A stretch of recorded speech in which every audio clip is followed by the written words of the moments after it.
Students, आइए आज फिर हम लोग अपने सीटेट के मैथ सब्जेक्ट का रिवीजन करते हैं और आज हम दो क्वेश्चंस को इस टीचिंग वीडियो में डिस्कस करते हैं।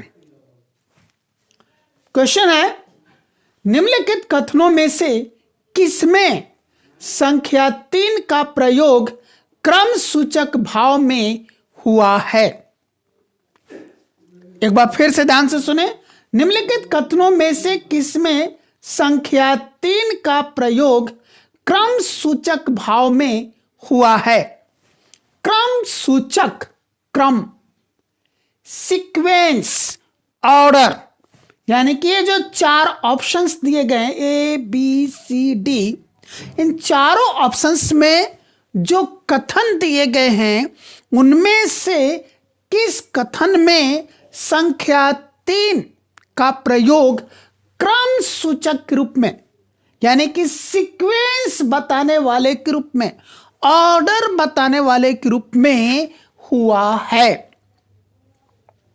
जब भी हम गिनती बोलते हैं 1 2 3 4 5 6 7 8 9 10 11 12 इसी तरह से, तो इसका अर्थ है कि हम किसी वस्तु को गिन रहे हैं, उसकी संख्या को बता रहे हैं कि उसकी संख्या कितनी है, उसके संख्यात्मक मान को बताते हैं।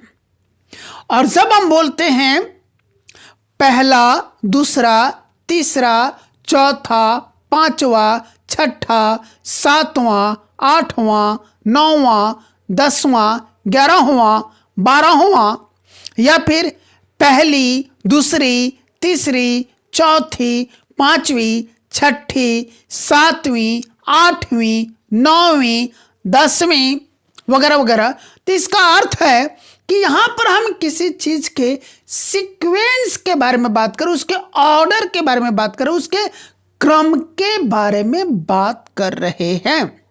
यानी कि ये जो हमने आपको संख्याएं बताई, पहली, दूसरी, तीसरी, चौथी, पांचवी, या फिर पहला, दूसरा, तीसरा, चौथा, पांचवा, यही होते हैं क्रमवाचक संख्याएं।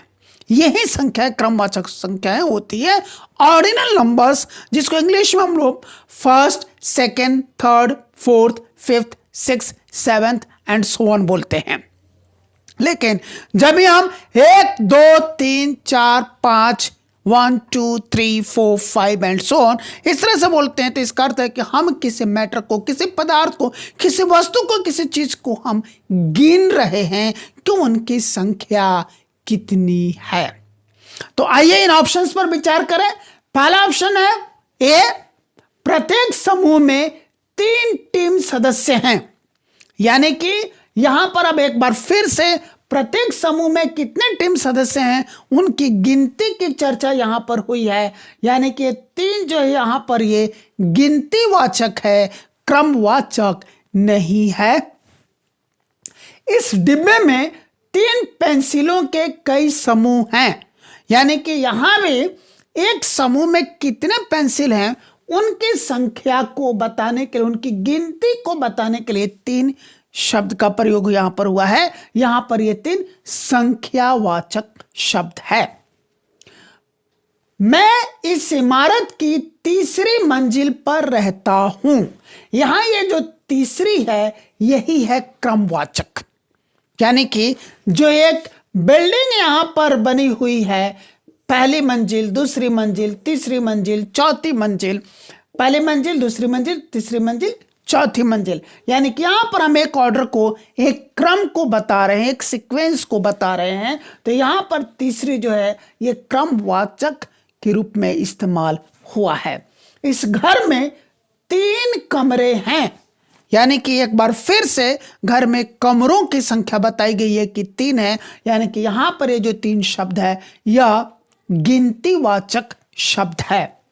तो कुल मिलाकर के एक ही जगह क्रमवाचक शब्द का इस्तेमाल हुआ है, वो है तीसरी।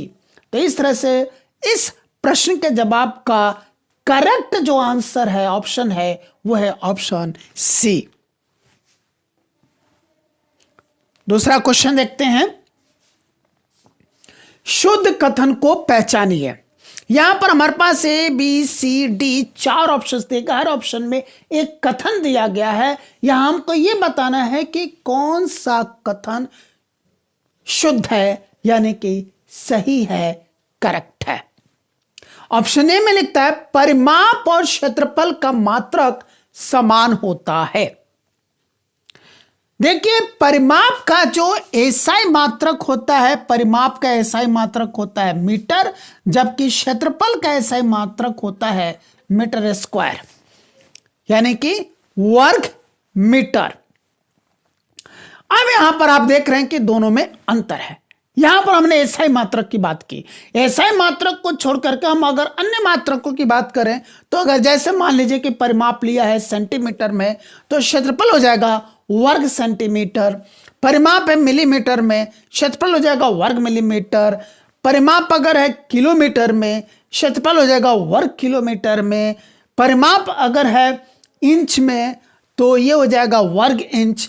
परिमाप है फीट में तो ये हो जाएगा वर्ग फीट। परिमाप अगर गज में है तो क्षेत्रफल हो जाएगा वर्ग गज। इसी तरह से डेसीमीटर तो वर्ग डेसीमीटर, हेक्टोमीटर तो वर्ग हेक्टोमीटर, डेकामीटर तो वर्ग डेकामीटर। यानी कि क्षेत्रफल का मात्रक जब भी होता है वो वर्ग इकाई में होता है, स्क्वायर यूनिट में होता है, जबकि परिमाप का जो मात्रक होता है वो वर्ग इकाई या स्क्वायर यूनिट में नहीं होता है। इसका अर्थ है इन दोनों का जो मात्रक है वो बिल्कुल भिन्न होता है, जबकि कथन में क्या लिख रहा है, परिमाप और क्षेत्रफल का मात्रक समान होता है, यानी कि यह कथन अशुद्ध है, गलत है। किसी आकृति का आकार उसके परिमाप का निर्धारण करता है। किसी आकृति का परिमाप कितना होगा ये उसके आकार पर ही निर्भर करता है। इसका अर्थ यह है कि यह जो कथन है वो बिल्कुल शुद्ध है, सही है। किसी आकृति का आकार उसके परिमाप का निर्धारण करता है। ऑप्शन सी है, यदि दो आकृतियों का क्षेत्रफल समान है तो उनका परिमाप समान होगा। एक उदाहरण से हम इसको समझने की कोशिश करते हैं। मान लीजिए हमारे पास एक आकृति है वर्ग, स्क्वायर हमने ले लिया है, जिसकी एक भुजा है 2 सेंटीमीटर। वर्ग की चारों भुजाएं समान होती है तो एक भुजा हो गई 2 सेंटीमीटर, ठीक है। अब एक दूसरी आकृति हम ले लेते हैं, वो है आयत। इस आयत की लंबाई ले लेते हैं हम लोग L 4 सेंटीमीटर और इसकी चौड़ाई B ब्रेड्थ ले लेते हैं 1 सेंटीमीटर। अब हम लोग इन दोनों का क्षेत्रफल और परिमाप निकालते हैं। वर्ग का क्षेत्रफल क्या होता है, भुजा स्क्वायर, यानी कि भुजा गुना भुजा, ए स्क्वायर, यानी कि भुजा का स्क्वायर 2 सेंटीमीटर का अगर स्क्वायर हम करते हैं तो एरिया आ जाएगा 4 स्क्वायर cm।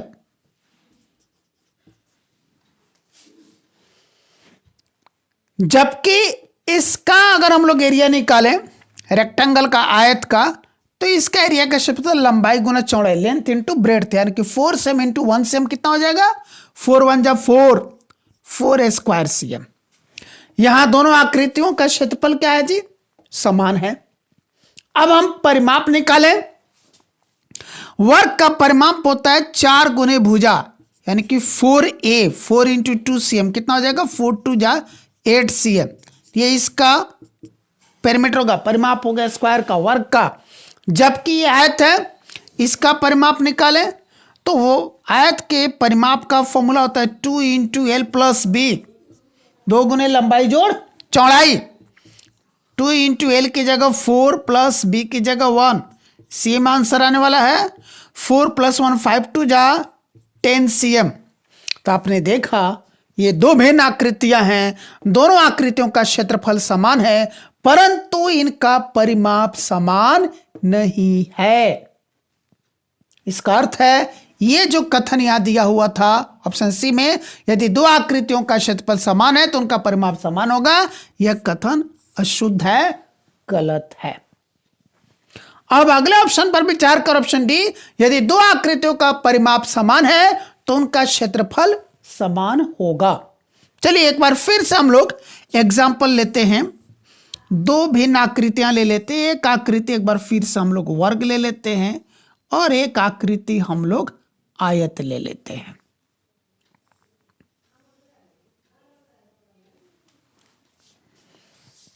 अब यहां पर हम लोग इसका साइड वही ले लेते हैं 2 सेंटीमीटर। वर्ग की चार भुजाएं बराबर होती है, एक भुजा 2 सेंटीमीटर हमने ले लिया। और यहां पर हम लोग ले लेते हैं लंबाई 2 सेंटीमीटर एल, और ये जो चौड़ाई है वो ले लेते हैं हम लोग 1 सेंटीमीटर। अब हम लोग दोनों का परिमाप निकालते हैं। वर्ग का परिमाप कहता है 4 गुना भुजा, यानी कि 4 इंटू 2 cm। कितना हो जाएगा ये? 4 2 जा 8 cm। आयत का परिमाप निकाले, इसकी फॉर्मूला क्या बताया था मैंने? 2 गुने लंबाई जोड़ चौड़ाई। 2 गुना लंबाई है 2 सेंटीमीटर प्लस चौड़ाई है 1 सेंटीमीटर। चलिए हमको यहां पर चाहिए था परिमाप एक समान, तो इसके लिए हमको 3 लेना पड़ेगा। इसको हम 3 सेंटीमीटर लेते हैं, ठीक है। तो यहां की लंबाई 3 सेंटीमीटर। अब कितना हो गया ये? 2 गुना 3 और 1 4, 4 दूनी 8 सेंटीमीटर। तो यहां पर हम देख रहे हैं परिमाप दोनों का एक समान हो गया, 8-8 सेंटीमीटर। अब क्षेत्रफल निकालते हैं। वर्ग का क्षेत्रफल कहता है भुजा स्क्वायर, यानी कि भुजा गुना भुजा 2 सेंटीमीटर का स्क्वायर कितना हो जाएगा? 4 स्क्वायर cm, ठीक है। अब रेक्टेंगल का आयत का क्षेत्रफल निकालते, इसका कहता है लंबाई गुना चौड़ाई, यानी कि 3 इंटू 1 स्क्वायर cm। 3 1 जा 3 स्क्वायर cm ही आया। हम लोग क्या देख रहे हैं यहां पर? इन दो भिन्न आकृतियों का परिमाप तो समान है, परंतु क्षेत्रफल समान नहीं है, भिन्न भिन्न है। इसका अर्थ है यह भी कथन हमारा गलत है, जो ये कह रहे हैं कि यदि दो आकृतियों का परिमाप समान है तो उनका क्षेत्रफल भी समान होगा। तो कुल मिलाकर के इसमें शुद्ध कथन क्या हुआ? ऑप्शन बी, किसी आकृति का आकार उसके परिमाप का निर्धारण करता है। Thank you.